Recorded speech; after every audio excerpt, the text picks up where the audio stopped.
Wala po si Lola rito. Hindi pa po kasi siya umuwi.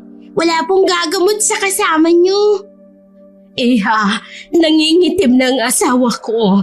Naengkanto yata siya. Tulungan mo kami. Hindi ko na alam kung saan kami lalapit ngayon. Ang lola mo lang ang natitirang magaling na albularya rito sa Sitio Pangil. Wala na rin kaming kilala ng mga albularyo. Kahit sa karatig bayan natin. Kagabi pa masama ang pakiramdam niya. At mas lalong lumala ngayon. Tingnan mo, nahihirapan na siyang huminga. Parang awa mo na, Iha. Baka pwedeng ikaw na lang ang gumamot sa asawa ko. Taga rito po ba kayo? Hindi ko po kasi kayo namumukhaan. Oo naman. Bihira lang talaga kaming lumabas ng asawa ko. Kung madalas man, tuwing gabi. Sige na, Iha. Pagalingin mo ang asawa ko. Pero hindi po ako marunong manggamot eh. Hindi ko po kayang pagalingin ang sakit na bigay ng engkanto. Takot nga po ako sa mumo. Hindi po ako albularya. Hindi po ako kasing galing ng Lola Placida ko. Hintayin na lang po natin ang pagdating niya. Nangunguha lang naman po siya ng mga halamang gamot dun sa parang. Ay, ganun ba? Ay kung ganun, maigi pang bantayan mo muna ang asawa ko. Susunduin ko lang ang lola mo sa kaparangan. Kaagad na tumakbo ang babae upang sunduin ang matandang albularyang si Placida. Habang ang asawa naman nito na may sakit ay naiwan sa munting kubo kasama si Rebecca. Nang mga sandaling yun, magkahalong takot at bagabag ang namamayaning emosyon sa kabuuang sistema ng bata. Hindi niya batid kung ano ang kanyang gagawin. Gayong harapan at malapitan niyang nasasaksihan ang pag-aagaw buhay ng pasyente ng kanyang lola. Ano kaya ang pwede kong gawin? Nahihirapan na siya. Natatakot ako na baka may masamang mangyari sa kanya. Ayokong magaya siya sa nangyari sa nanay at tatay ko. Ayokong may mamatay na naman sa harapan ko. Ayoko! Paikot-ikot si Rebecca sa loob ng bahay. Iniwasan niyang huwag tingnan ang nag-aagaw buhay na lalaki. Tinakpan niya ng kanyang tenga upang hindi niya maulinigan ang daing ng lalaki na tila ba nananaghoy sa kawalan. Ngunit kahit anong pag-iwas man ang gawin ng batang si Rebecca, nagagawa pa rin tong idako ang kanyang mga tingin sa lalaking may malubhang sakit. Tulungan niyo ako. Hindi ko na kaya. Hirap na ako. Baka sa tinig ng lalaki ang hirap na iniinda nito. Baka sa pamamalat niyang lalamunan at namamaos na tinig ang sakit na umaalipin sa kanya. Lumingalinga si Rebecca at humakbang pa siya paatras dahil gumagapang papalapit sa kanya ang lalaking nakalupagi sa sahig. Nakalahad ang mga palad ng pasyente at umaasang katatagpuin ng kamay ni Rebecca ang kanyang nakataas na brasong nanginginig. Pasensya na po talaga kayo. Hindi ko na po alam ang gagawin ko. Hindi po ako manggagamot. Hindi ko po kaya. Natitakot po ako. Nagdadalawang isip man, ngunit tila ba may kung anong nagtutula kay Rebecca upang tanggapin ang nakalahad na kamay ng lalaki.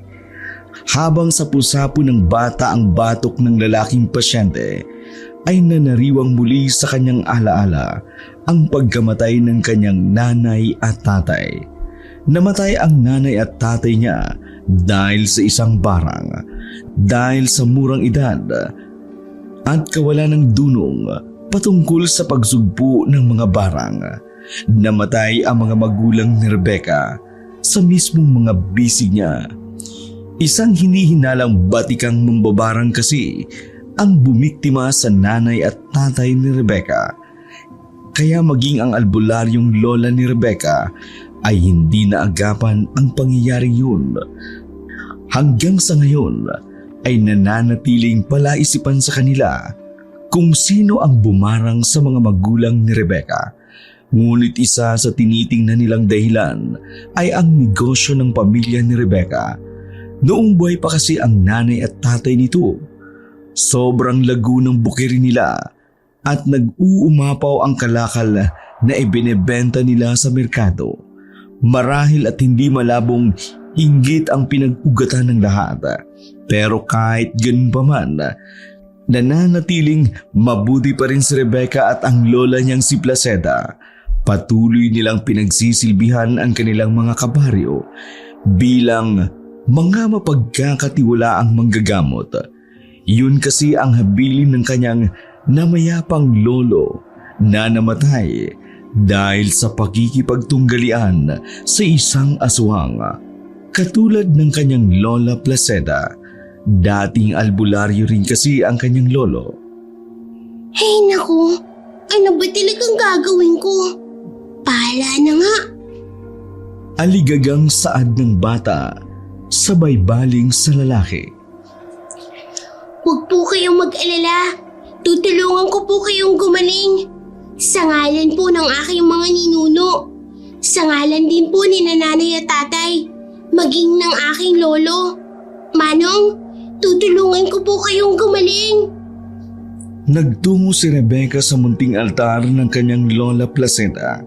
Kumuha siya ng bangko upang magsilbi niyang tungtungan para maabot ang langis na naruroon sa altar.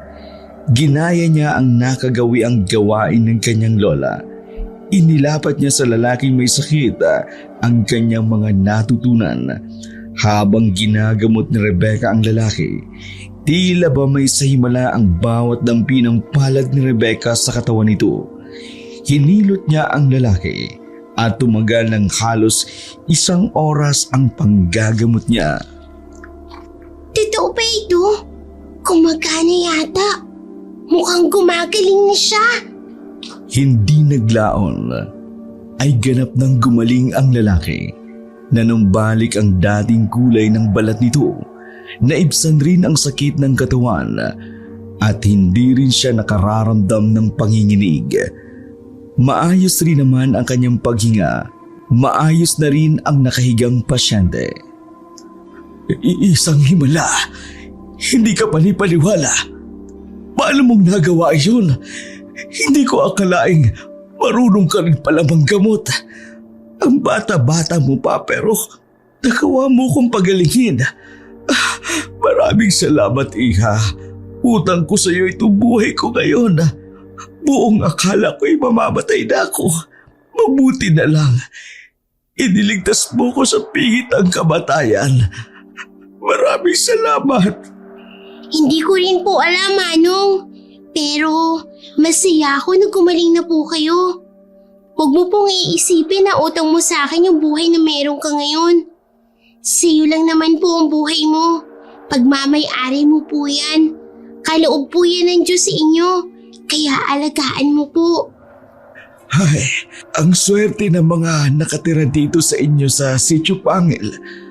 Pagdating sa pagkakaroon ng albularyo, bukod sa magaling na manggagamot, likas rin talaga sa inyong dalawa ng lola mo ang pagiging mabait. Hayaan mo, babawi ako sa susunod kung kailangan nyo ng tulong. Maraming salamat po. Pero sa ngayon, huwag po muna ninyong pilitin ang sarili ninyo na tumayo. Humiga na lang po muna kayo at magpahinga. Kukuha lang po muna ako ng unan at saka kumot sa kwarto namin ni Lola. Tsaka kukuha na rin po ako ng halamang gamot sa labas na pwede niyo pong inumin para po mas lalo po kayong gumaling. Matapos ayusin ni Rebecca ang higaan ng lalaki, lumabas naman siya ng bahay upang pumitas ng mga halamang gamot. Paano ko kaya nagawa yun? Hindi ko akalain. Marunong na rin pala akong manggamot kaya ni Lola. Naku, ang saya-saya naman. Tsak na matutuwa sa akin si Lola kapag nalaman niya yung nangyari. Habang naglalakad palabas ng bahay, tinitingnan-tingnan ni Rebecca ang mga guhit sa kanyang palad. Maging siya kasi hindi makapaniwala sa kanyang pambihirang nagawa. Matapos na makapitas ng mga halamang gamot, pumasok na uli si Rebecca sa loob ng bahay. Pinahiran niya ng langis ang halamang gamot, pagkatapos ay bahagya niya itong dinikdik at hinalo sa isang malinis na tubig na nakasilid sa isang botelya ng tanduay. Manong, inumin niyo po muna ito. Makabubuti po ito para sa mabilis at tuluyan niyo pong pagaling. Nakita ko pong ganito po yung ginagawa ni Lola sa mga nagpapagamot po sa kanya. Sige na po, inumin niyo na po yan. Ano ba yan? Alak yan, di ba? Sigurado ka bang gagaling ako dyan? Baka naman lalo akong mahilo niyan at malasing. Hindi po ito alak. Tubig lang po ang laman nito na may halong halamang gamot. Hindi po ito nakalalasing. Maniwala po kayo. Habang pinaiinom ni Rebecca ang lalaki, bigla na lamang siyang nagulat at napalingon sa pintuan. Bigla itong nagbukas. Pumasok sa pintuan ang isang matanda at isang babae. Lola, nariyan na po pala kayo. Kanina ko pa po kayo hinihintay. Ay, Apo, anong ginawa mo sa kanya? Ay, sus Maria Josep, anong iniinom ng asawa ko? Alak?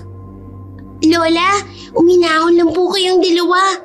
Hindi po ito alak. Halamang gamot po ito. Mahal, huwag ka na mag-alala sa akin. Magaling na ako. Nagawa akong gamutin itong batang albularyo. Ay, talaga ba mahal? Seryoso ka ba? Sigurado ka bang maayos na ang pakiramdam mo? Anong nararamdaman mo ngayon? Oo, ayos ng pakiramdam ko. Medyo nagugutom lang. Makalipas ang ilang sandali ng kanilang pag-uusap, nagpasalamat na ang mag-asawa bago sila tuluyang lumisan. Hindi makapaniwala si Lola Placida sa nangyari. Nang makaalis na ang mag-asawa, doon lamang pinag-usapan ng maglola ang patungkol sa pagpapagaling ni Rebecca sa lalaking may sakit. Kinausap ni Lola Placida nang masinsinan ang kanyang apo. Apo, papaano mo nagawa yun? Kailan pa kita pinayagang manggamot? At isa pa, kilala mo ba ang mag-asawang yun? Ngayon ko lang kasi sila nakita rito sa lugar natin.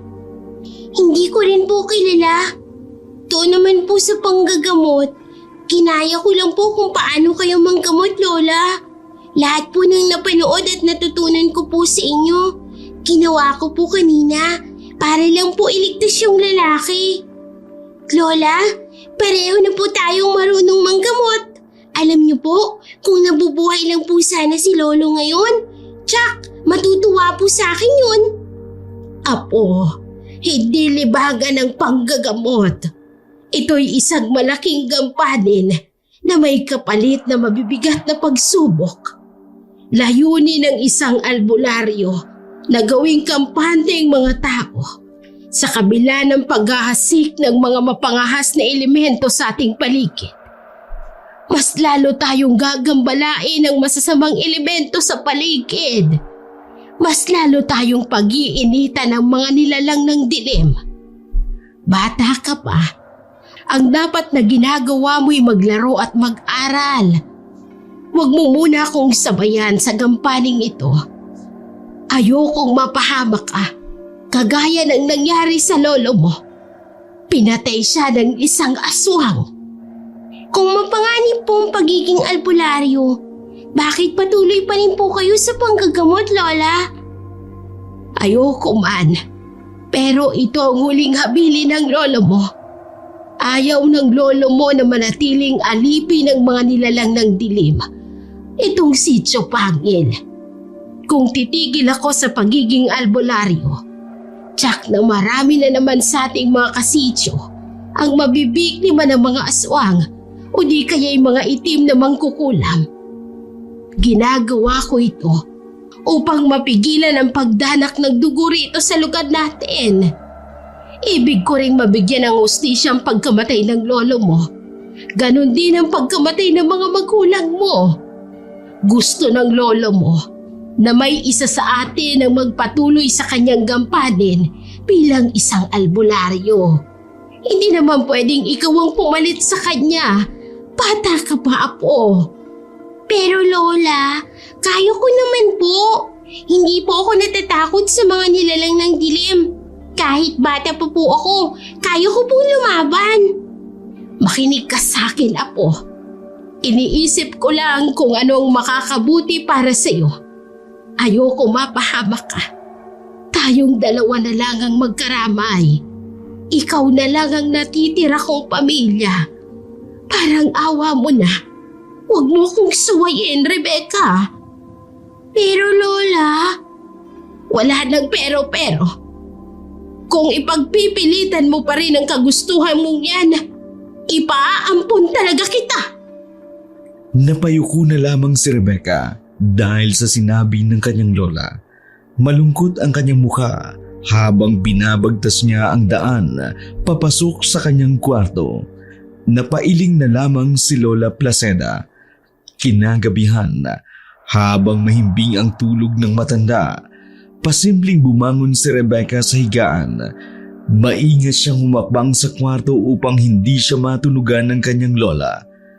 Kinuha ni Rebecca ang gasera, pagkatapos ay nagtungo sa munti nilang kusina. Hinawi niya ang sako na nagsisilbing kurtina sa kanilang lababo. Doon ay tumambad sa kanya ang isang antigong baul na lipos ng mga agiw at alikabok. sa wakas, nakita ko na rin ang baon ni Lolo. Lolo, patawarin mo sana ako sa aking gagawing pangingialam. Pasensya na po kung makulit akong bata. Gusto ko po talagang maging albularyo at matutunan pa po ang iba pang lihim na karunungan. Umihingi po ako ng pahintulot sa inyo. Bubuksan ko lang po itong baol. Hinihipan at pinagbag ni Rebecca ang alikabok na nakapatong sa baol. Pagkatapos ay maingat niya itong binuksan. Maya-maya pa'y agaw atensyon na kaagad kay Rebecca ang isang itim at hindi kalaki ang antigong libro. Sigurado na ako rito. Mababasa ko na mga dapat gawin para maging magaling akong albularyo. Kaagad na ibinulsa ni Rebecca ang libro.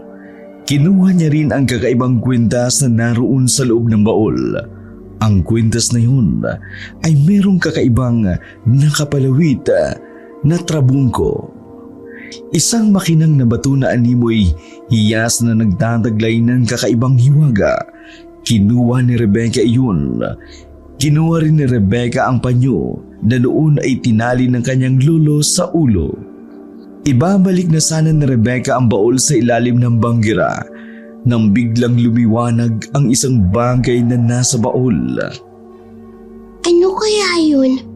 Mukhang may kakaibang bagay pa rito sa loob ng baol. Tingnan ko nga. Hinalwat ni Rebecca ang mga patong-patong na botelya na may iba't ibang klase ng langis. Nang mahalwat niya ang mga botelya, nakita niya ang isang simpleng tirador na yari lamang sa simpleng kahoy, ordinaryong lastiko, at ang katabi nito ay mga maliit na bilugang bato na nakabalot sa isang puting tela.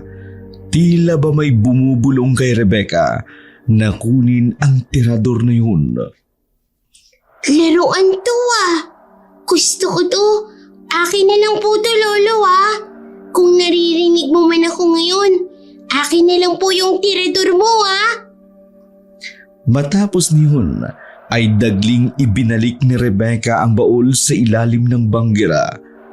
Ang lahat ng kinuha niya sa baol ay itinago niya sa bahaging hindi kaagad makikita ng kanyang Lola Placida. Hindi pwedeng makita ito ni Lola. Paniguradong pagagalitin ako nun. Iniligay ni Rebecca sa isang sako ang lahat ng gamit na kanyang nakuha sa baul. Pagkatapos ay maingat niyang itinago iyon sa ilalim ng higaan nila ng kanyang lola. Sa kabutiang palad nga ay hindi nagising si Lola Placida. Ngunit ng gabing yun, hindi mapalagay si Rebecca. Hindi siya makatulog ng maayos. Maya-maya ay nagigising siya. Kung kaya naman, napagpasyahan niya na lamang na bumangon na muna. Kinuha niya ang itim na libro na itinago niya roon sa ilalim ng kama. Bit-bit muli ang gasera. Nagtungo si Rebecca sa labas ng kwarto. Inilapag niya ang gasera sa papag. Kasunod niyon, inilapag niya rin ang libro. Saka siya dumapa. Sinimulan niyang basahin ang libro. Mabuti na lamang dahil likas kay Rebecca ang pagiging matalino, kaya naman naiintindihan niya ang kanyang mga binabasa. Sa pagkagat ng dilim, matay magiging mapagmatsyag. Pagkat mga nilalang ay maghahasik, magpapakabusog.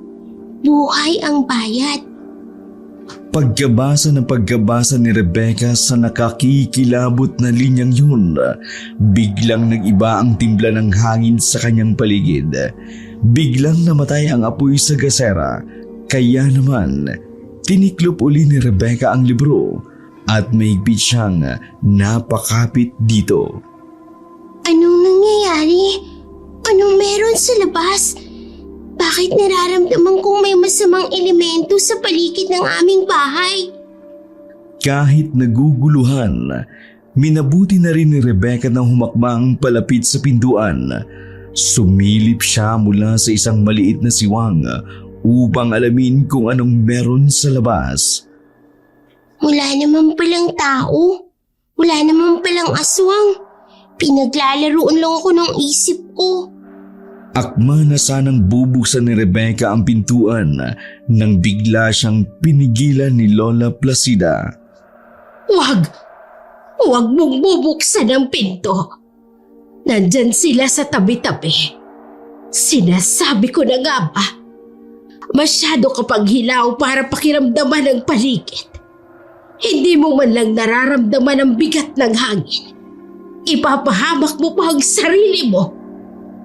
Halos sumiwalay ang kaluluwa ni Rebecca sa kanyang katawan dahil sa gulat. Bigla kasi siyang hinawakan ng kanyang lola sa kanyang balikat. Lola, kinulit niyo naman po ako. Shh! Rebecca, huwag kang maingay. Maririnig ka nila. Tinakpan ng matanda ang bibig ng kanyang apo gamit ang kanyang palad. Itinuro niya rin ang bubungan kung saan naririnig ang sunod-sunod na yabag ng hinihinala nilang aswang. Naririyan na naman sila. Ikuha mo ko ng posporo at mga lumang damit. Kaagad na tinaliman ni Rebecca ang utos ng kanyang lola. Kumuha siya ng mga lumang damit at posporo. Agad niya yung inabot sa kanyang Lola Placida. Lola, eto na po yung hinihingi niyong damit at posporo. Maraming salamat. Diyan ka lang sa loob. Kahit ano man ang mangyari, huwag mong tangkaing lumabas kung ayaw mong mapahamak. Lola, bakit po? Ano pong gagawin mo? Basta, makinig ka na lang sa mga sinasabi ko. Huwag nang matigas ang ulo, Rebecca. Bit-bit ang lumang damit at posporo. Maging yaong gasera na walang apoy, matapang na lumabas ang matanda.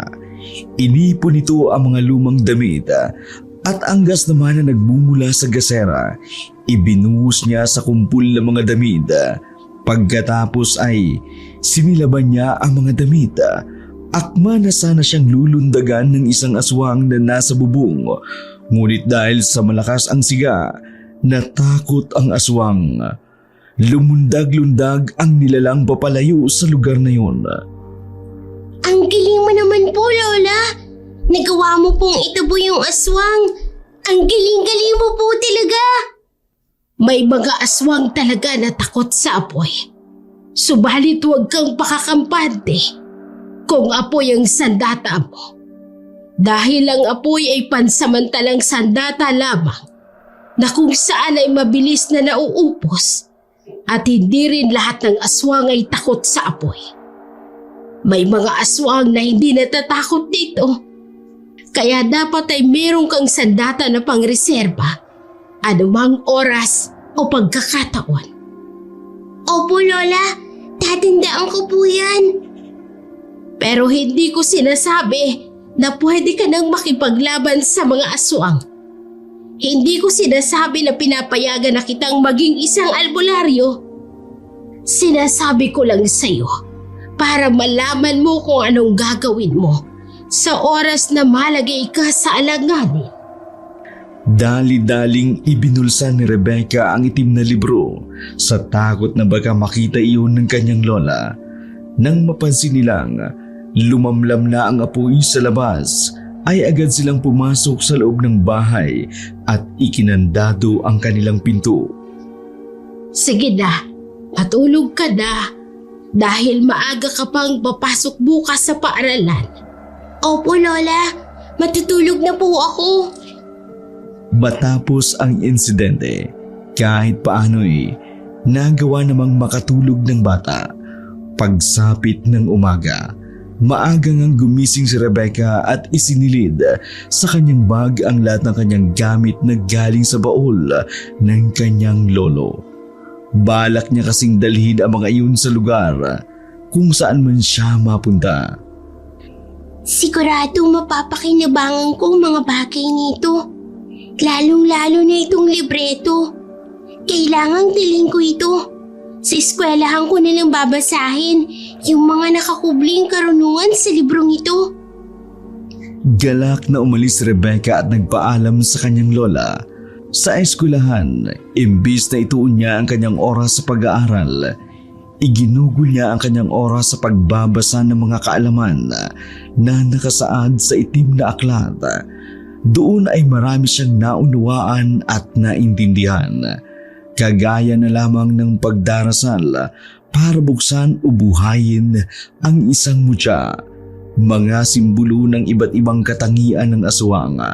Nabatid rin niya kung paano nga ba malalaman na aswang ang isang hayop. Pambihira pala ang kakayahan ng mga aswang. Kaya pala nilang magpalit ng iba't iba nilang anyo. Habang abala si Rebecca sa pagbabasa, bigla niyang nabalitaan na may isang estudyante sa paaralan na may sakit at mataas ang lagnat. Agad namang rumesponde si Rebecca.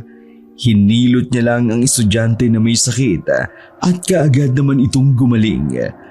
Namangha ang mga estudyante sa husay na ipinakita ni Rebecca sa panggagamot, maging ang iba pang mga guro.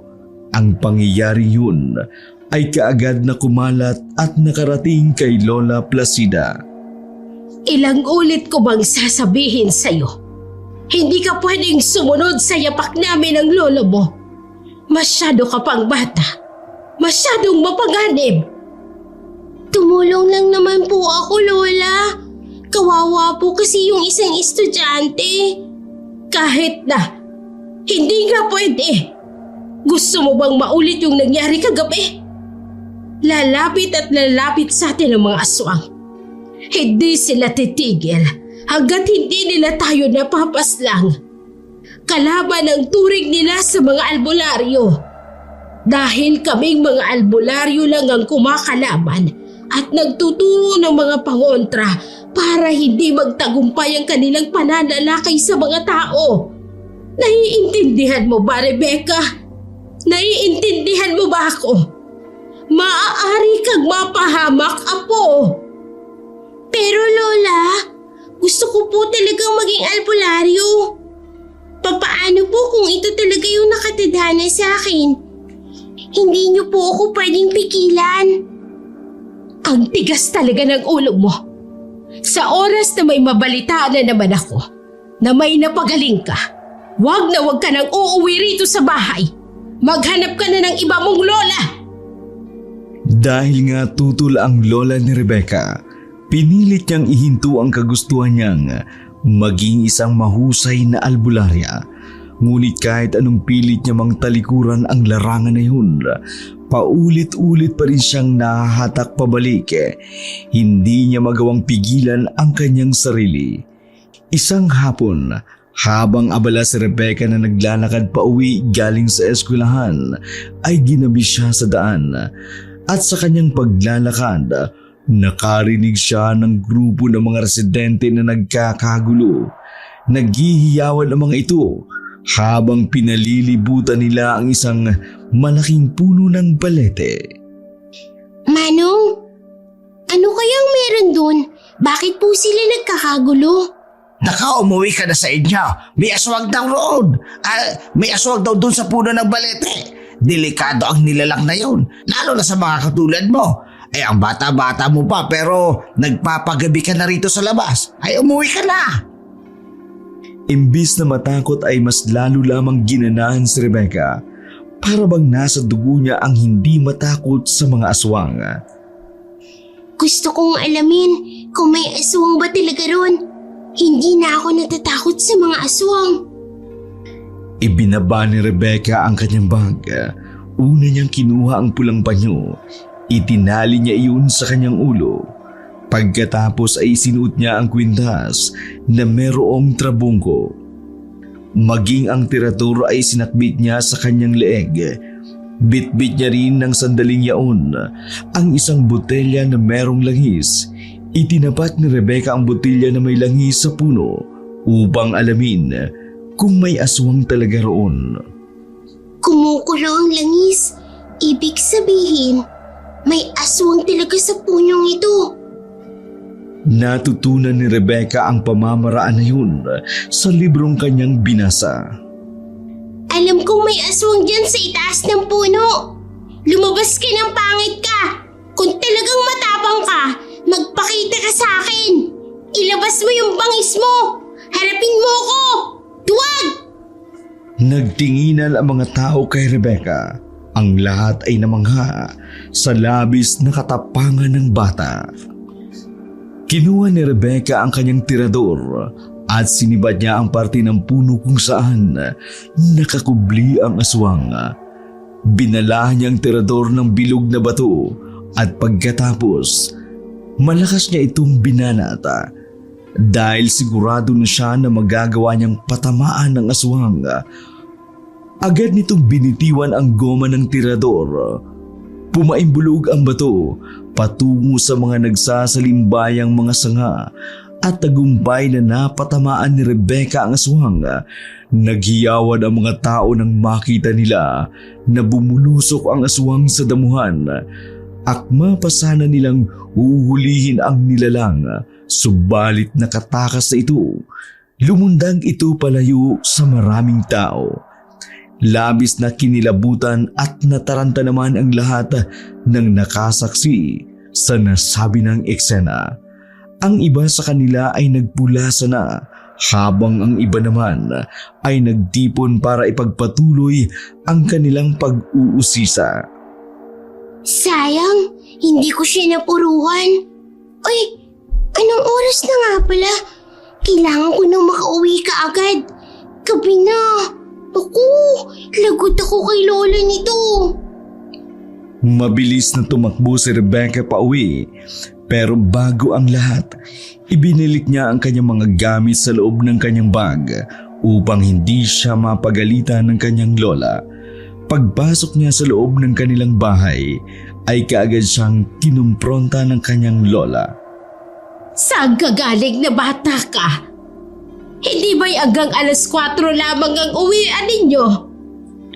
Lola, ang dami po kasing pinagawa sa amin ng teacher namin. Pinagtanim po nila kami dun sa hardin ng school.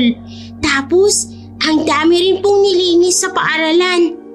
Di ko nga po alam kung estudyante ba kami o magsasaka o di kaya naman janitor. Isang sampiga ang natanggap ni Rebecca mula sa kanyang lola.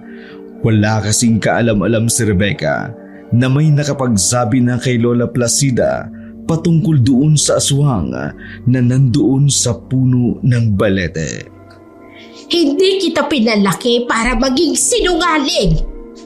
Akala mo ba hindi ko alam ang ginawa mo kanina? Napakatigas talaga ng ulo mong bata ka. Sinuway mo na naman ang utos ko, Rebecca. Kailan mo ba ako pakikinggan? Pero Lola, wala naman pong masama sa ginawa ko. Ginawa ko lang naman po yung tama para hindi na po mapahamak yung iba.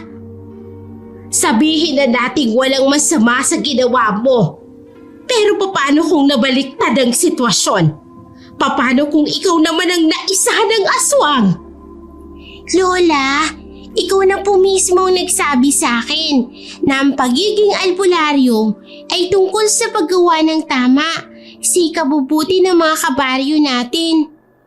Pero bakit sa ginagawa ninyo? Bakit parang ako at sarili mo lang ang pinoprotektahan mo? Makasarili ka, Lola. Sariling kapakanan mo lang po ang iniisip mo. Tigil-pigilan mo yung pananalita mo, Rebecca. Nag-iingat lang ako. Gusto ko lang makasigurado na palagi kang ligtas.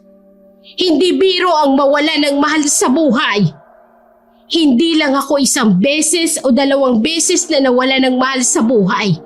Kung hindi ay 3. 3 beses akong iniwan ng mga taong nakasanayang kong kasama sa araw-araw. Tumatanda na ako, Apo. Ayokong dumating sa punto na maiwan akong mag-isa. Takot akong maiwan na mag-isa. Ikaw na lang ang pamilya ko.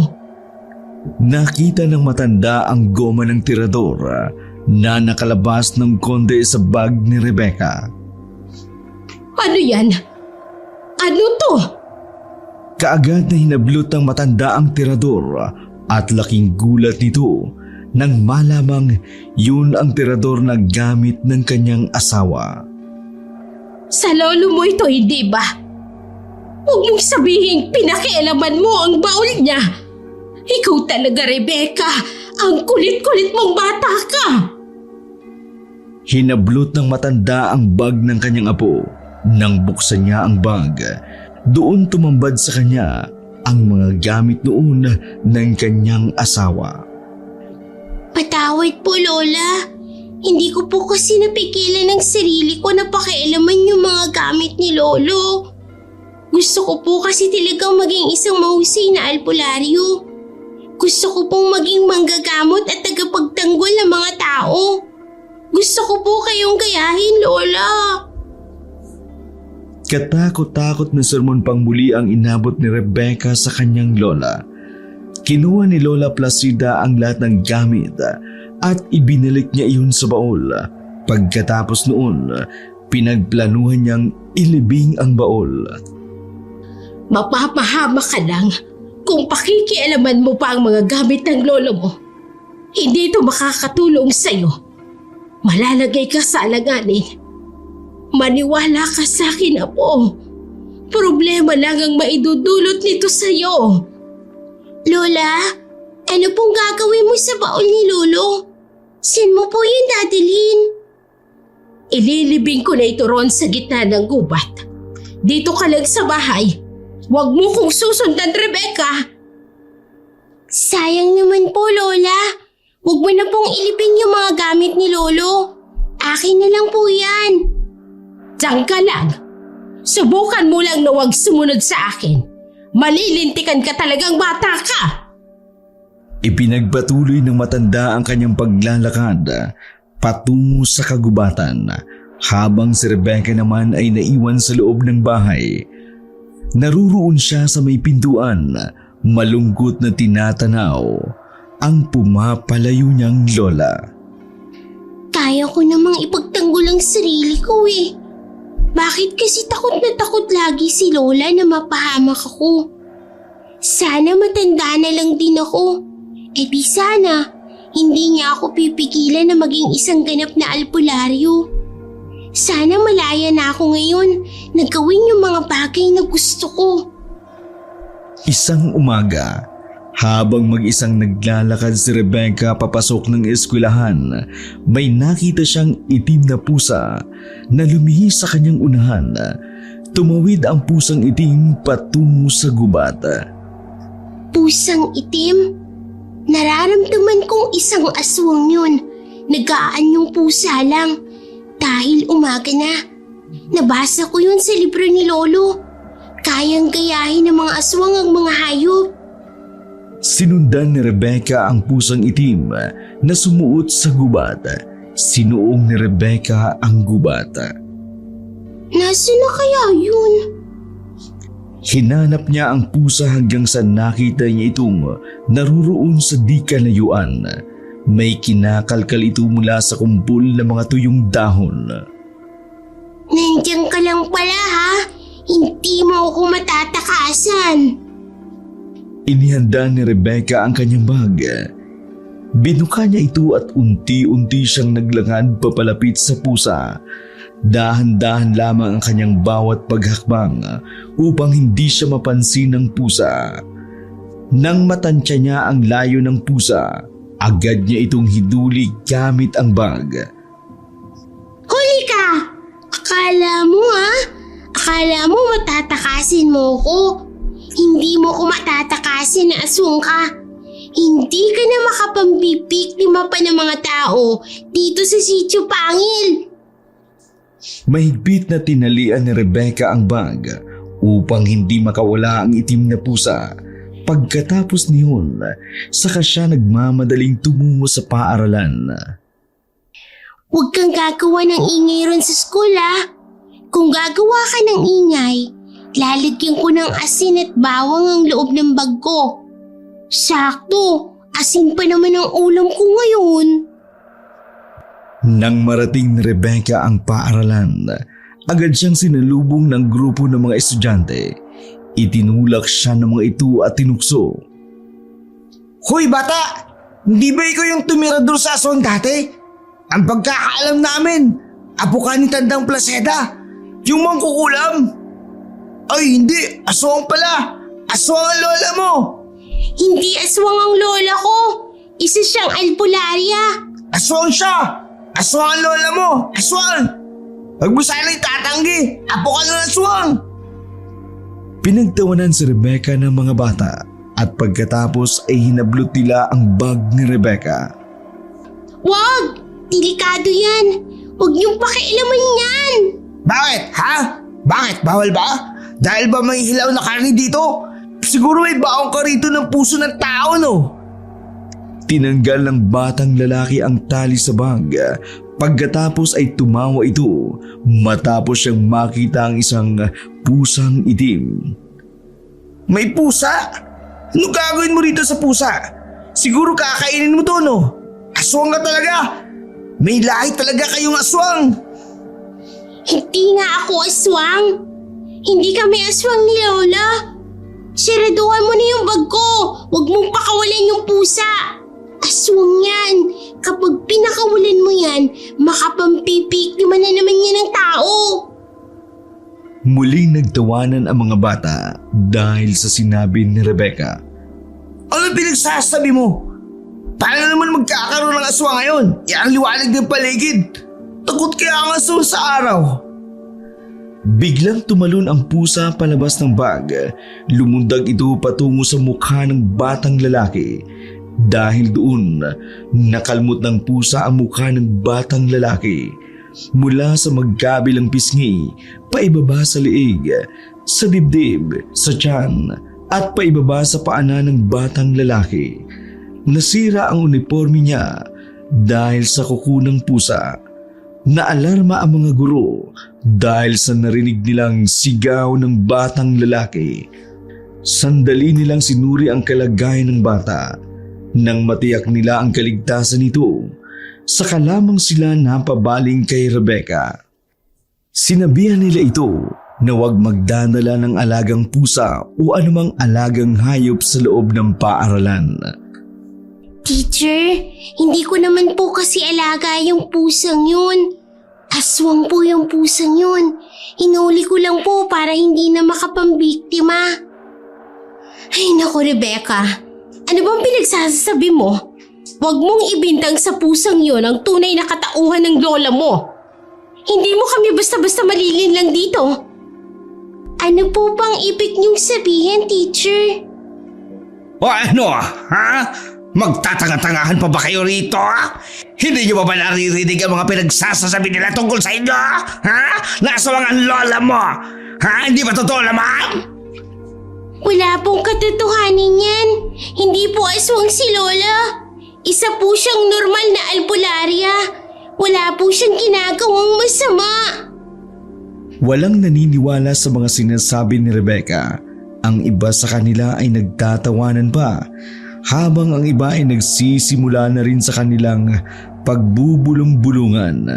Wala nang nagawa pa ang bata, kundi ang manahimik na lamang. Kaya malungkot niyang tinahak ang kanyang silid-aralan. Sumapit na lamang ang hapon at umuwi si Rebecca na dismayado. Nang sumunod na araw ay nagulantang ang buong baryo matapos umalingaw-ngaw ang isang balita patungkol sa natagpuang bangkay ng isang guro. Natagpuan mismo ang bangkay sa loob ng paaralan. Agad na kinansila ang klase sa Sitio Pangil. Gayunpaman, maraming tao ang nagtungo sa paaralan upang tingnan ang bangkay ng guro. Maging si Lola Placida at si Rebecca ay nagtungo rin doon. Hindi tao ang pumatay sa kanya. Ang dami niyang kalmot sa katawan. Hindi ordinaryo ang mga bakas at kagat sa katawan ng biktima. Sabi ko na nga ba, may mabibiktima na naman yung aswang, Lola. Aswang po yung pumatay sa biktima. Wala po ang puso nito at ibang lamang loob. Nabasa ko na po ito sa libro ni Lolo na paboritong kainin ng mga aswang yung mga lamang loob ng tao. Mabuti pang umuwi na lang tayo. Mamaya na po. May titingnan lang po ako, Lola. Sinundan ni Rebecca ang isang pamilyar na babae na may kahina-hinalang galaw. Naramdaman niyang aswang ang babae yun. Pakiwari niya, yun ang pumatay sa biktima. Rebecca, saan ka na naman pupunta? Hindi napigilan ni Lola Placida si Rebecca. Sumiksi kasi ang bata sa maraming tao. Ali, hindi mo ko. May tatanong lang po ako. Ang estrangherang sinundan ni Rebecca ay mabilis na naglakad dahil natunugan ito ang paglapit ng bata. Sumiksik din ito ng sumiksik sa maraming tao hanggang sa hindi na mahagilap ng batang si Rebecca. Nasaan na kaya yun? Aswang nga siguro siya. Aswang ang pamilyar na babaeng yun. Kung hindi siya aswang, bakit niya ako tinakasan? Hahanapin pa sana ni Rebecca ang babae, ngunit naramdaman na lamang niya ang paghawak ng kanyang Lola Placida sa kanyang braso. Kung saan-saan ka na naman sumusuot, ang likot mo talagang bata. Hindi ka mapirme. Ang sabi ko sa'yo, umuwi na tayo. Bigong napasunod na lamang ang bata ng kanyang lola habang naglalakad sila pauwi sa kanilang bahay. Muli namang nagpakita sa kanila ang pusang itim sa daan. Lumihis naman patungo sa gubat, kaparehong lugar kung saan nakita ni Rebecca ang pusa dati. Agad na kumala si Rebecca sa pagkakahawak sa kanyang lola.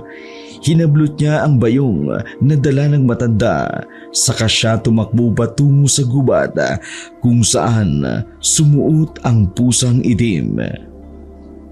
Ay, naku ka talaga bata ka, oo.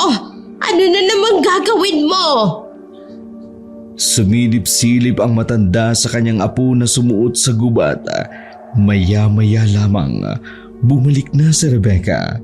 Bit-bit ang bayong na meron ng laman. Lola, nahuli ko po uli yung aswang. Eto po yung pusang lumihis kanina. Sigurado po ako na ito yung pumatay dun sa teacher. Malakas yung kutob ko, Lola. Aswang po ang pusang ito. Pabihira ka. Parehong-pareho kayo ng lolo mo. Ganyan din siya kung mag-isip. Pero yung nahuli niyang itim na baboy noon, hindi isang aswang. Ordinaryong baboy lamang. Kaya nakakatiyak akong nagkakamali ka lang din ng akala. Mabuti pang pakawalan mo na lang yung pusang yan, Rebecca. Lola, malakas po talaga ang kutob ko. Aswang po ang pusang ito. Hindi ko po ito pakakawalan para wala na pong mapahamak na tao.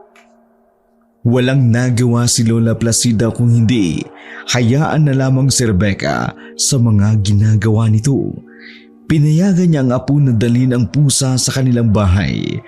Pagkarating nila sa kanilang bahay, agad na inilipat ni Rebecca ang pusa sa kulungan ng ibon. Pinalibutan ni Rebecca ng asin at dinikdik na bawang ang palibot ng kulungan. Sigurado ka ba talagang aswang yan? Hindi ko kasi nararamdaman na aswang ang pusang yon. Malakas, Lola, ang pakiramdam ko. Kung nagagawa kang lituhin ang mga nilalang nito, pues ako hindi. Alam ko pong aswang ang nilalang nito, Lola. Hindi po ako nito malilinlang. Kinahapunan, nagkatay ng manok si Lola Placida ng mga sandaling yun. Nasa gitna ng rektangulong mesa ang nakakulong na pusa.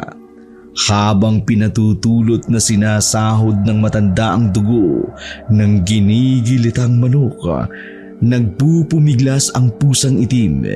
Hindi ito mapakali na parabang gusto nitong lantakan ang dugo ng manok na nasa mangkok. Sinasabi ko na nga ba? Aswang talagang pusa niya, Lola. Natatakam po sa dugo ang mga aswang. Nabasa ko rin po yun sa itim na libro ni Lolo. Lahat po ng simbolismo na magpapatunay na aswang ang isang hayop, nakikita ko po sa pusang yan. Huwag na po nating pakawalan ng pusa, Lola. Ayoko pong may mabiktima na naman ang nilalang na yun.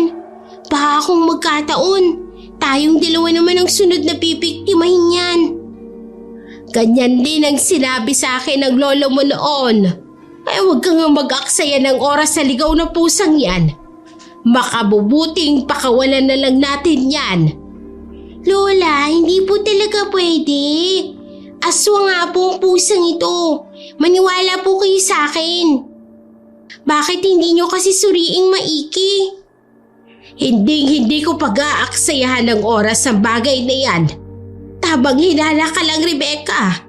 Siguro'y natutuliro ka lang dahil sa kagustuhan mong maging isang ganap na albularya. Hanggat hindi ko nakikitang nag-iiba ng anyo yung pusang yan, abay hindi ako maniniwala. Kung hindi nyo po kasi inilibing yung baon ni Lolo, eh di sana nalaman na po natin kung aswang ba talaga ang pusang ito. May gamit po si Lolo, isang botelyang may langis. Kumukulo po yun, Lola, kapag may aswang po sa paligid. Ay nako, puro ka na lang lolo. Palagi mong bukang bibig ang baon niya at ang mga kagamitan niya. Maigi pang tulungan mo na lang akong magluto rito. Nang lumukob na ang dilim, agad ring nagbago ang pakiramdam ni Rebecca sa paligid. Maging si Lola Placida ay nakaramdam na rin itong may masamang elementong umaali-aligid sa kanilang bahay. Nakarinig sila ng kaluskus sa paligid. May nakakikilabot ding hango sa labas. Mga tunog ng mabibigat na yabag na kahalintulad ng sa aswang. Simula ng pakialaman mo ang gamit ng lolo mo, hindi na tayo nilubayan ng masasamang espiritu. Tingnan mo na ang ginawa mo. Pakiramdaman mo ang paligid, ang enerhiya ng hangin. Naririyan na naman ang mga aswang sa labas. Ito ang dahilan kung bakit hindi ko pinapakialaman ang gamit ng lolo mo. Alam mo bang dati ko pang gustong matutunan ng malawak na lihim na karunungan? Pero sa takot ko na baka pati ikaw ay mapahamak, hindi ko pinakialaman ang gamit ng lolo mo. Pero dahil dyan sa katigasan ng ulo mo, Heto tayo ngayon, tinutugis ng aswang. Hindi na po bago ang ganito rito sa Sitio Pangil, Lola. Kung hindi po tayo kikilos, hindi matatapos ang pambibiktima ng mga aswang. Wala na po akong pakialam kung mapahamak ako. Ang importante po, mabawasan yung mga salot dito sa lugar natin. Huwag mo po akong alalahanin, Lola. Kahit bata pa po ako, sisiw lang sa akin yung mga aswang na yan. Magtigil ka nga, Rebecca. Hindi ka pwedeng maging albularya. Kung ang lolo mo nga hindi nakaligtas sa mga aswang, ikaw pa kaya? Wala po akong balak na pantayan ang kakayahan ni Lolo. Ang balak ko lang po, higitan ng mga bagay na kinaya ni Lolo. Maaari nga pong magkadugo kami. Pero kaya ko pong higitan pa yung kaya niyang gawin para po sa katiwasayan ng Sitio Pangil. Natigilan na lamang ang matanda, kasunod niyon ang nagsagit-sitang mga yero sa kanilang bubong. Paulit-ulit kasing kinakalmot ng aswang ang bubungan. Naghahanap rin ito ng tamang butas na pwede nitong lusutan papasok sa loob ng bahay. Ano nang nangyayari sa pusang yan? Bakit siya nagwawala? Laog siguro yung hayop na yan. Lola, aswang din ang pusang yan. Gusto siguro niya magpalit ng anyo, pero hindi niya magawa dahil masikip po yung kulungan. Kung hindi po ako nagkakamali, magkakilala po siguro yung aswang na nasa bubong natin. Pati na rin po yung itim na pusang yan. Sa kanilang pag-uusap ay biglang nabutas ang bubong at sumilay roon ang mahabang kuko ng aswang. Kumuha naman si Lola Placida ng sundang, isang uri ng itak na may kahabaan kumpara sa ordinaryong mga itak. Sige, pumasok kayo rito sa loob nang makita niyo ang hinahanap niyo! Buong tapang na iwinasiwas ng matanda ang kanyang itak na sinusundot-sundot pa niya ang aswang sa bubong. Kalaunan, lumaki ng lumaki ang butas. Malapit na siyang magkasya sa butas ng bubong. Konti na lang. Makakapasok na siya, Rebecca. Tumakbo ka na sa loob ng kwarto. Imbis na tumakbo patungo sa kwarto ay lumabas si Rebecca patungo sa kusina. Kumuha siya ng basahan at mga butil ng bawang. Hinimay-himay niya ang bawang at inilagay niya sa kanyang bulsa. Naghanap din siya ng goma na maaari niyang gamitin sa paggawa ng tirador. Sa kabilang banda, tuluyan ang nakapasok ang nilalang sa loob ng kanilang bahay. Matapang naman itong hinarap ni Lola Placida. Pagsisisihan mong lumabas ka pa ng iyong lungga! Papatayin kita! Mabalasik lamang na nakatingin ng aswang sa matanda. Nang gagalaiti ang mga ngipin nito na tila ba naisunggaban si Lola Placida. Ngunit hindi naman nababakasan ng pagkatakot ang mukha ng matandang manggagamot. Tila ba pursigido itong talunin ang katunggaliang aswang. Sa tuwing nagtatanggang sumunod ang aswang, agad namang iwinasiwas ni Lola Placida ang kanyang mahabang sundang. Nagawa niyang daplisan ang nilalang sa tiyan. Humahangos ang nilalang na mas lalo nitong ikinagalit sa matanda. Pasimpleng humakbang si Lola Placida patungo sa kanilang maliit na altar. Kukunin niya sana ang itim niyang krus, subalit hindi niya na nagawa. Bigla na kasi siyang sinakman ng aswang sa paa at ibinalibag sa dingding. Sa lakas ng pagkakahagis ng aswang, nakaramdam ng panghihina ang matanda. Dumugo rin ang ilong nito dahil sa mga pangyayari. Mabagsik na dumais ang mabalahibo at itim na nilalang sa nanghihinang matanda. Pero napahinto ito dahil kay Rebecca. Hoy! Pangit! Ako ang harapin mo! Dahang-dahang umarap ang aswang sa direksyon ni Rebecca. Doon na kumpirma ni Rebecca na ang aswang na yun ay ang aswang na nakita niya noon at tinirador niya sa puno ng balete.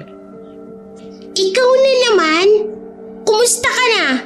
Namiss mo ba ako? Dahil sa pang-iinis ni Rebecca, humangos ang nilalang ng malakas. Ang ilang laway nito ay tumalsik sa sahig. Yun na ba yun? Natakot ako sa sobrang pangit mo. Ngayon, ako naman. Binanat ni Rebecca ang kanyang tirador na yari sa panggatong, basahan at goma na galing sa walis tingting. Binalahan niya ito ng piraso ng bawang na nasa kanyang bulsa. Walang pag-aalilangang itinungtok niya sa aswang. Oh, eto para sa'yo. Naglaro ang piraso ng bawang sa ere, papunta sa direksyon ng aswang. Sa galing ni Rebecca sa pag-aasinta, tinamaan niya ang kaliwang mata ng aswang. Napaluhod ang nilalang. Napahalik ito sa sahig, kasabay ng walang hanggang pag-angil nito. Ano? Masarap ba? Matagal-tagal na rin kaming hindi nakakakain ni Lola ng adobo. Oh, eto, isa pang bawang para maging malasa. Muling tinamaan ang aswang sa kabila nitong mata. Mas lalo pang humangos ang aswang at napakamot sa mga mata nito. Ayan! Sawari ko malasa nga. Bumalik si Rebecca sa kusina at kumuha siya ng isang nagbabagang panggatong. Pagkatapos niyon, walang pag-aatubili siyang tumakbo patungo sa aswang at sinalaksak niya sa bunganga ng nilalang ang nagbabagang kahoy. Lumundag-lundag ang nilalang at paikot-ikot itong napakamot sa magkabilang mata. Dahil doon, sumuray-suray ang aswang patungo sa kusina at napasubsob ang mukha nito sa kawali na may karni ng manok. Agad namang nilapitan ni Rebecca ang kanyang lola upang kumustahin ang lagay niyon. Nang malaman niyang ayos lang ang kanyang lola, muli niyang binalikan ang aswang. Nasaan na yun? Sayang, natakasin pa ako. Tanging nakabukas na bintana lamang ang naabutan ni Rebecca sa kusina. Pahiwatig lamang na nakatakas na ang aswang. Nang tingnan ng bata ang kawali sa kusina, wala na ang ulam nilang manok. Hintik naman talagang aswang na yan. Malapit ko na ngang mapatay. Matakaw pa rin. Dinala pa talaga yung ulam namin. Naku naman talagang buhay to, oo. Napailing na lamang si Rebecca habang sinasaraduhan niya ang bintana. Hoy, pusa! Kilala mo ba yung aswang na yun? Ang takaw niya. Imbis na ikaw yung dalhin niya paalis, inunan niya pa yung manok. Napangiti na lamang si Rebecca at tinulungan niyang bumangon ang kanyang lola. Maya-maya pa nakita niyang sugatan ang paa ng kanyang lola. Lola, wag na po muna kayong gumalaw ng gumalaw. Tatalian ko lang po ang itaas ng sugat mo. Aray ko naman, apo. Dahan-dahanin mo lang. Masyadong mahapde. Ay, makita ko lang talaga ulit ang aswang na yon. Hindi lang sugat ang aabutin niya sa akin. Mukhang malalim po ang kagat ng aswang sa binti mo po, Lola. Kailangan ko pong kumuha ng halamang gamot sa labas. Diyan lang po kayo saglit lang po ako. Matapos na makakuha ng halamang gamot sa bakuran, agad na dinikdik ni Rebecca ang halaman. Pagkatapos ay inalaya niya ito ng dasal na natutunan niya sa nabasa niyang libro. Agad niyang itinapal sa sugat ng kanyang lola ang halaman. Apo, nahihilo ako. Napasama yata ang bagsak ko kanina. Kailangan ko munang magpahinga. Hinaplos-haplos ni Rebecca ang ulo ng kanyang lola. Hinilot-hilot niya iyon. Ilang minuto lamang ang lumipas. bigla nang gumaling ang matanda. Hindi makapaniwala ang matanda sa pambihirang kakayanan ng kanyang apo. Hindi niya akalain na mas mahusay pa pala sa kanya si Rebecca pagdating sa panggagamot at pakikipaglaban sa aswang. Doon ay nag-umpisa na ang pagtitiwala niya sa kanyang apo. Apo, may potensyal ka sa pagiging isang mahusay na albularyo. Pasensya ka na kung hindi agad ako nagtiwala sa iyo. Natatakot lang kasi ako na matulad ka sa sinapit ng lolo mo. Pero hayaan mo, bukas na bukas, ipagkakatiwala ko na sa iyo ang naiwang baon ng lolo mo. Patawarin mo ko sa aking mga ginawang pamimigil. Simula ngayon, hahayaan na kitang sundin ang nilalaman ng puso mo. Pahihintulutan kitang maging isang ganap na albularyo. Hala Lola, talaga po? Yay! Dahil po sa basbas mo Lola, ako na po yung pinakamasayang bata sa mundo. Hindi ko po sasayangin ang tiwalang ibinibigay niyo po sa akin. Magiging katuwang mo po ako sa panggagamot Lola. Agad na niyakap ni Rebecca ang kanyang lola dahil sa tuwa. Inalalayan niya rin ang kanyang lola papunta sa kwarto upang doon ay makapagpahinga na rin ito. Pagkatapos niyon ay muling binisita ni Rebecca ang pusa at dinagdagan niya pa ng asin at bawang sa palibot ng kulungan nito. Akala mo siguro makakatakas ka no? Pasensya ka na. Dahil mas lalo lamang magkakagulo rito sa Sitio Pangil kung pakakawalan pa kita. Sa ngayon, magiging alaga na muna kita. Sa ayaw mo man o sa hindi, magiging pusa ka muna. Kinaumagahan, humanap sila na magkukumpuni sa kanilang nabutas na bubungan sa awa ng Diyos. At may ilan pa ring mga nagtitiwala sa kanila sa kanilang panggagamot, kaya kahit paano, nahingian pa rin nila ito ng tulong. Sa araw rin na yun, nagpa siyang magtungo sa gubat ang batang si Rebecca. Hindi siya sinamahan ng kanyang lola dahil nahihirapan pa iyon na maglakad. Malalim kasi ang sugat na dulot ng kagat ng aswang sa binti ng matanda. Pero bago iyon, tiningnan muna ni Rebecca ang pusa sa kulungan nito. Ngunit laking gulat niya sa kanyang nakita sapagkat wala na ang pusa sa kulungan. Itim na ibon? Aswang ka nga! Paano mo nagawang maging isang itim na ibon? Lola! Aswang po yung pusang nahuli ko! Tingnan mo po oh! Itim na ibon na po yung nasa kulungan! Dinala ni Rebecca ang kulungan sa kwarto kung saan nakahiga ang matandang hindi makalakad. Totoo nga, aswang nga ang nilalang na yan. Pero papanong? O di ba po Lola, sabi ko po sa iyo aswang po talaga siya. Pakibantayan mo na po ang ibon na ito Lola. Huwag mo pong hahayaan na makatakas ito Kukunin ko lang po ang baul sa gubat. Napagtanto na lamang ng kanyang lola. Hindi pa rin kasi ito makapaniwalang hindi man lang niya nagawang maramdaman kaagad ang bagay na yun. Gayunpaman ay sigurado na talaga siya na isa talaga itong aswang. Agad na ngang nagtungo si Rebecca sa gubat. Sinunod niya ang sinabing lokasyon ng kanyang lola. Dala-dala niya ang pala at ang isang patik. Nagtungo siya sa gitna ng gubat at doon ay natagpuan niya ang gumpul ng mga dahon na napalilibutan ng mga nakayukong puno. Ay, teka, sandali nga. Bahagyang napakunot ng noon lamang ang bata. Waring malalim ang kanyang iniisip na may bagay siyang natuklasan. Dito ko nahuli yung pusa. Hala, tama. Siguro gusto niya ring hukayin yung baul. Siguro gusto nilang dispatchahin ang mga gamit ni Lolo upang wala na magmamana nito. Nang tuluyan ng makuha ni Rebecca ang baul, binuksan niya ito.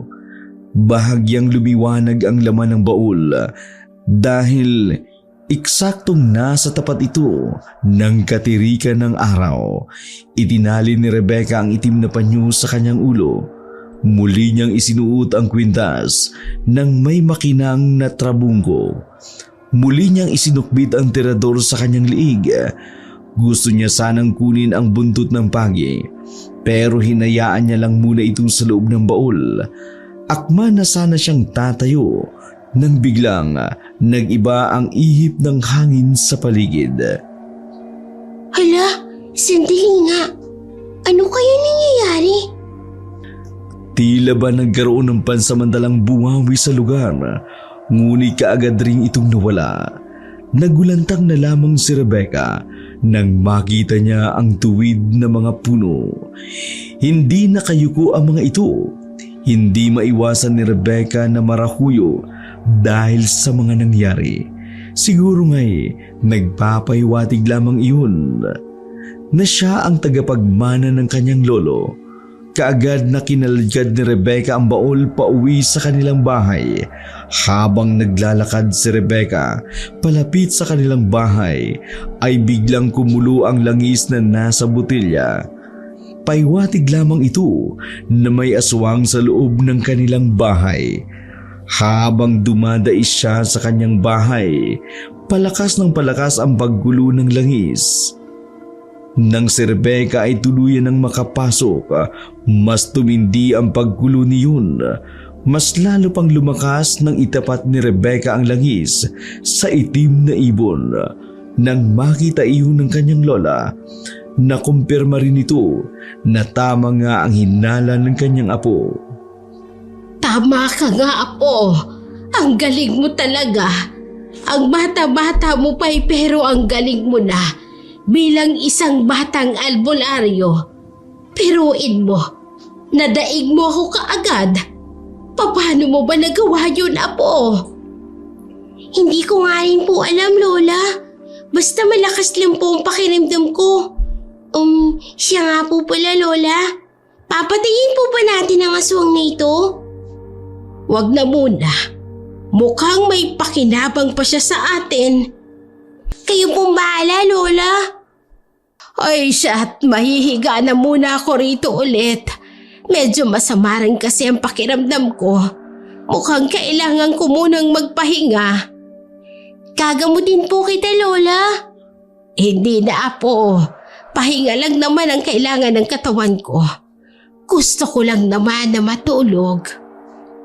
Magsisimula ng magtakip silim nang dumating ang dalawang mag-asawa. Manang Placida, tulungan mo po kami. Manganganak na ho ang asawa ko. Imbis na si Lola Placida ang lumabas ng pinto, si Rebecca ang lumabas para humarap sa kanila. Nasaan ang lola mo? Kailangan namin na magpapaanak sa asawa ko. Nagpapahinga po si Lola. Tuloy po kayo sa loob. Ako na lang po ang bahala sa kanya. Bakit? Ang lola mo ba? Medyo masama po kasi yung pakiramdam niya. Kaya natulog po muna siya. Ako na po muna ang tutulong sa inyo. Total, kaya ko naman po. Sigurado ka ba? Bakit? May alam ka ba sa pagiging paltera o kumadrona? Hindi laro itong panganganak, ha? Hindi manika ang iluluwal ko. Tao ito. Alam ko naman po yun. Pero hindi po ako nagpipiro. Tumuloy na lang po kayo. Nagdadalawang isip man ay tumuloy na rin ang mag-asawa. Si Rebecca ang nagsilbing kumadrona at nagpresenta na magpaanak sa buntis. Sa pamumulso ng bata sa buntis ay napagtanto kaagad nito ang kanyang kalagayan. Sandali pa itong nakiramdam ng maigi at inulit ang kanyang ginagawang pagsusuri. Nang sigurado na siya, saka pa lamang siya bumaling sa mag-asawa bago nagwika. Hindi pa po siya manganganak. Mamayang gabi pa po o sa madaling araw pa po lalabas ang bata. Paano mo naman nasabi ang mga bagay na yan? Pulsuhan lang naman ang asawa ko sinuri mo. Imposible naman yun. Kanina pang sumasakit yung tiyan ko. Nasaan ba kasi ang lola mo? Baka mga anak ako rito eh. Ang sakit na talaga ng tiyan ko. Tulog pa po siya eh. Saka mukhang hindi pa naman po pumuputok ang panubigan po ninyo, di ba? Hindi pa nga. Pero parang mga anak na kasi ako. Magtatanong pa sanang muli ang ginang nang tuluyan lang nagising ang matandang si Placida. Bagay na kaagad namang pinakiusapan ng mag-asawa upang ito ang tumingin sa nasabi ng buntis. Sinuri nga ng albularyang si Placida ang ginang katulad ng sinabi ng bata. Hindi pa ito ang mismong oras ng kanyang panganganak. Mabuti pa siguro ihintayin na lang natin ang oras ng iyong panganganak. Dumito na muna kayo at baka mamaya lang ay tuluyan ng maisilang ang bata. Hintayin na muna nating pumutok ang panubikan mo. Ang mabuti pa, Arnel, kunin mo muna sa bahay ninyo mga gamit nitong mag-ina mo. Sige ho, Manang Placida. Kalalabas pa lang ng bahay ng lalaki, ngunit bigla na lamang itong napakaripas pabalik matapos marinig ang matinding pagdaing ng kanyang asawa. Bigla na lang kasi itong namilipit sa matinding sakit. Aray ko! Aray! Hindi ko na kaya, Arnel. Manganganak na yata ako. Sobrang sakit na talaga ng tiyan ko. Tulungan mo ko. Habang patuloy sa pagdaing ang buntis, kaagad na napansin ng batang si Rebecca ang ibon na nasa kulungan nito. Tila ba nagwawala ito at nagpupumilit na kumawala sa kanyang kulungan. Akala mo sigurong asong ka. Basta ka nalang makakawala riyan. Alam ko na yung pinabalak mo. Diyan ka lang ha. Tumigil ka riyan kung ayaw mong palikuan kita ng asin at bawang. Napabaling na muli ang bata sa buntis na ginang na noon ay pilit na kinakalma ng kanyang lola at ng asawa nito. Sa hindi malamang dahilan, bigla na lamang nahalata ng batang si Rebecca. Napansin niya kasing hindi normal ang ikinikilos ng buntis na ginang. Yun bang parang may namamarusa rito? Kaya naisip niyang baka kung may sinong gumagawa nito sa kanilang pasyente. Muli siyang napatitig sa ibon na nasa kulungan nito. Doon ay naalala niyang muli ang tungkol sa isa pang nakawalang aswang. Tama! Yung isa nga! Dali-daling nagtungo ng kwarto ang batang si Rebecca. Saka kinuha ang bote ng langis. Napansin niyang hindi pangkaraniwan ang nagiging pagkulo nito sapagkat dahil sa lakas nito ay kusa pang natanggal ang takip nito dahil sa malakas na pagtagas. Hudyat na mas pinalakas pa ang presensya ng aswang na nasa kanilang paligid. Pagkabalik niyang muli sa kanilang sala, napansin niyang nagawang mapatulog ng kanyang lola ang nasabing buntis. Gayunpaman, kaagad niyang isiniwalat ang kanyang natuklasan. Lola, maging alerto po kayo. May aswang po. Biglang nagulantang ang matandang albularya at ang lalaki dahil sa kanilang narinig. Ano'y ka mo, Rebecca? Mukhang bumalik pa po ulit yung aswang na sumalakay sa atin. Pero ngayon po, mukhang balak niyo pong biktimahin yung pasyente natin. Ay naku po, naloko na. Ay mabuti pa't kumilos na tayo. Kusa nang gumalaw ang maglola. Tila pareha silang alam ang kanilang mga gagawin. Samantalang ang lalaki naman ay takot na nakikiramdam na lamang sa buong paligid. Ilang sandali pa ay may narinig silang mahinang pag-angil sa labas ng kanilang bahay. Nasundan pa iyon ng pag-alulong ng mga aso sa buong paligid. Manang Placida, ano pong gagawin natin? May aswang po sa labas. Paano po ang mag-ina ko? Tulungan niyo po kami. Uminahon ka lang, Arnel.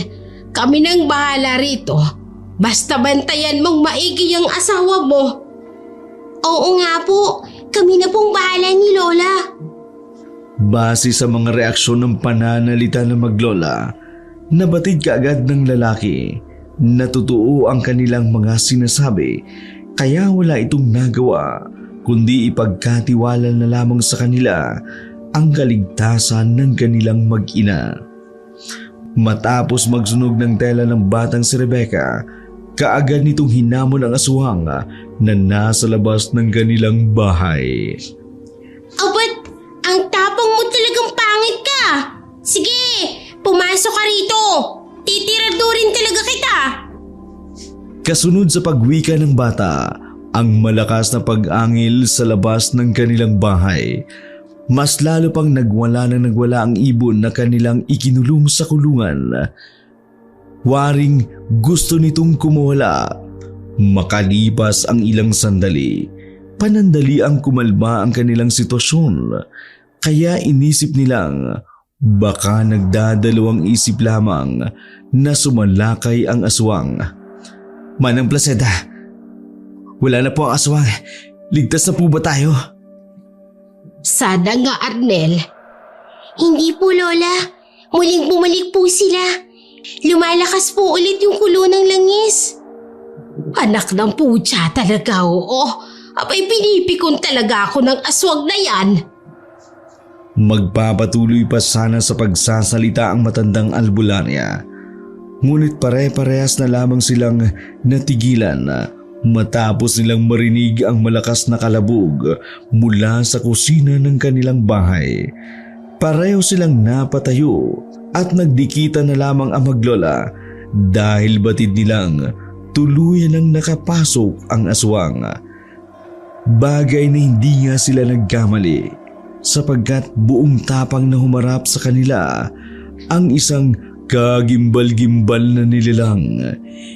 Isang wangis ng taong nababalot ng kulay itim at makapal na balahibo ang buong katawan.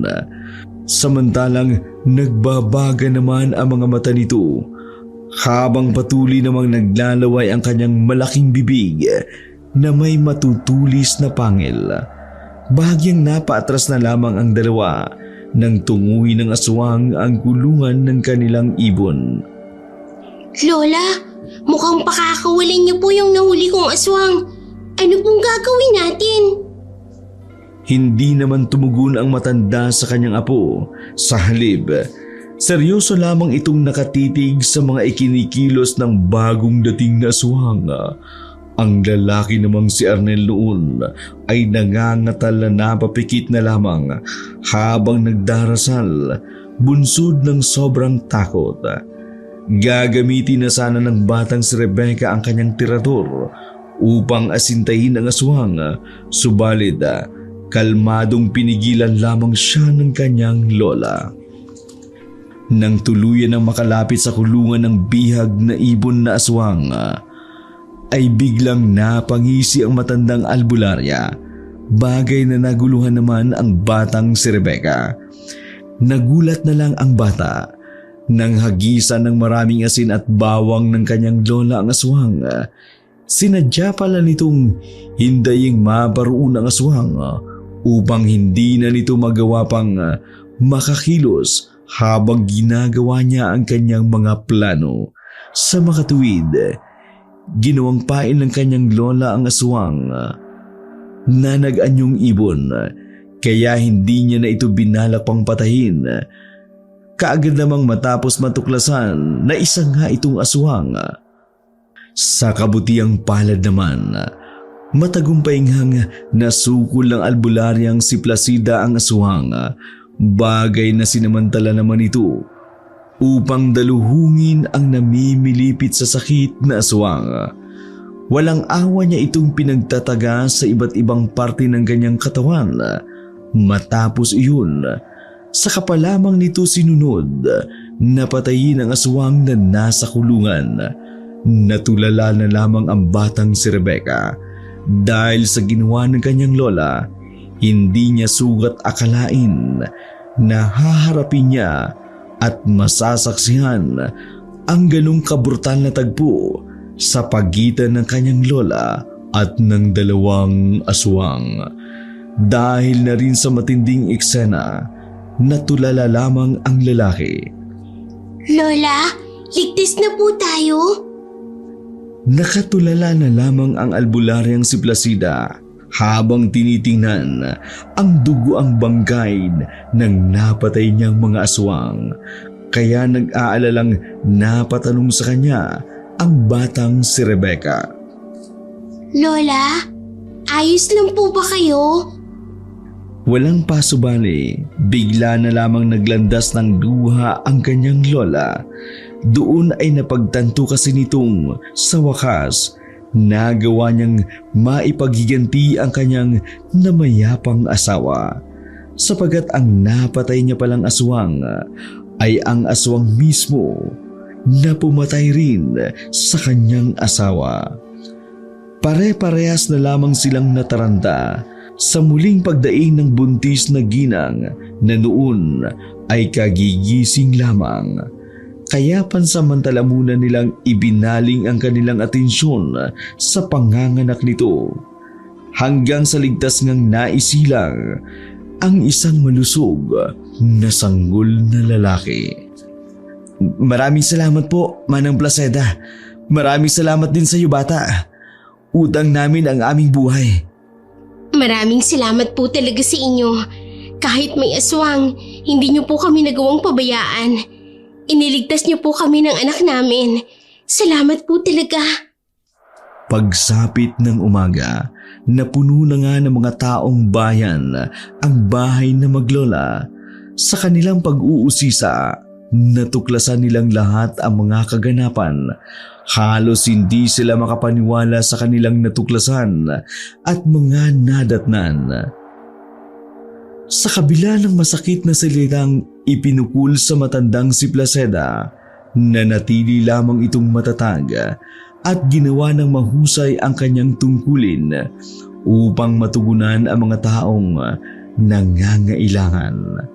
Para sa kanya, mas mahalaga ang maglingkod kesa ang magdamdam at magtanim ng galit sa kapwa, hanggang sa dumating ang isang pagkakataon para patunayan ang kanyang sarili.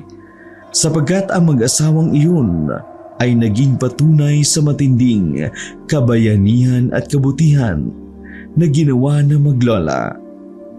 Kaganapang mabilis na kumalat sa mga kalapit pang baryo. Buhat din noon ay nawala na ang pagbibintang ng mga tao na aswang daw ang matandang si Placida. Sa halip ay mas dumami pa ang mga taong naniniwala sa kanila. Bagay na sinamantala naman ng batang si Rebecca upang maipamalas din ang husay nito sa larangan ng panggagamot at pagiging albularya. Wakas, wakas, wakas, wakas, wakas, wakas, wakas, wakas, wakas,